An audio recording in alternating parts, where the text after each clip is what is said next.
মনুষ্য শৰীৰটোৱে হ'ল ৮৪ লক্ষ বাৰ বিভিন্ন যোনিত জন্ম গ্ৰহণ কৰি কৰি আহি এই জীৱাত্মাটোৱে ভগৱন্তৰ পূৰ্ণ কৃপাৰ পাত্ৰ হৈ পৰম গতি লাভ কৰিব পৰা একমাত্ৰ উত্তম পাত্ৰ হ'ল ২৪টা তত্ত্বৰে গঠিত এই মনুষ্য শৰীৰ।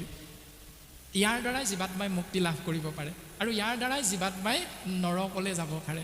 গতিকে তোমালোকে কি কৰিবা যে বিষয় সুখত তাকে নকৰিও নাৰ, তোমালোকে বিষয় সুখ ভোগত উটি ভাহি গৈ এই মনুষ্য শৰীৰটোৰ লগতে তোমালোকৰ জীৱাত্মাবিলাকক নৰকলে নপঠাবা।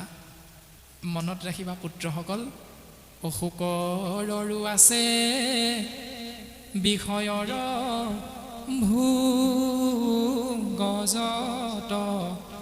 বিস্থাৰ ভোজনে সুকৰীৰ সম্ভোগত।